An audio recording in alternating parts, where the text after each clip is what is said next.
Hello friends, welcome back to my channel once again. B.Ed 2024-26 যারা রয়েছেন আপনাদের first সেমিস্টারের যে এক্সাম অবশ্যই আপনারা অবগত আছেন যে আপনাদের পরীক্ষা কিন্তু 24শে মার্চের পর থেকে হবে। এখন আপনাদের এক্সটার্নাল যে এক্সাম সেটা কীভাবে হয় এবং কবে হবে সেই নিয়ে আজকের ভিডিও।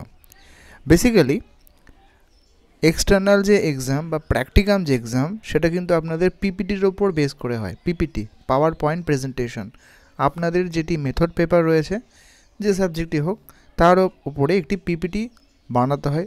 অবশ্যই নিশ্চয়ই কলেজ থেকে আপনাদের বলে দিয়েছে এবং সেটা কিন্তু ইন্ডিভিজুয়ালি আপনাদের প্রেজেন্টেশন করতে হয়। একজন এক্সটার্নাল আসেন তার সামনে, যেখানে 10 থেকে 12টা স্লাইড থাকে এবং সেই স্লাইড ছাড়াও একটি খাতা করতে হয়। সেই খাতাতে আপনাদের একটা এক্সপ্লেনেশন থাকে বা সেটা সম্পর্কে বিস্তারিত লেখা থাকে, যেটি এক্সটার্নাল চেক করেন এবং মিলিয়ে দেখেন যে আপনার স্লাইডের সঙ্গে সেটা কতটা প্রাসঙ্গিক এবং মিল রয়েছে।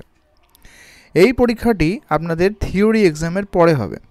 থিওরি এক্সামের 2 সপ্তাহ বা 1 সপ্তাহ পরে হবে, নোটিফিকেশনের মাধ্যমে জানিয়ে দেওয়া হবে।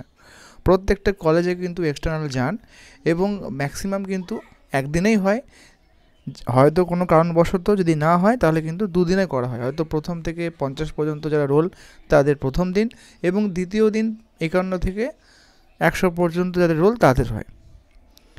অবশ্যই কিন্তু আপনাদের একটা পিপিটি বানাতে হবে এবং বিভিন্ন যে টপিকগুলো আছে সেটা কলেজ কর্তৃপক্ষ বলে দেবে। যদি কোনো কারণবশত অসুবিধা হয় তাহলে আমি চেষ্টা করব সেগুলো আপনাদের হেল্প করার।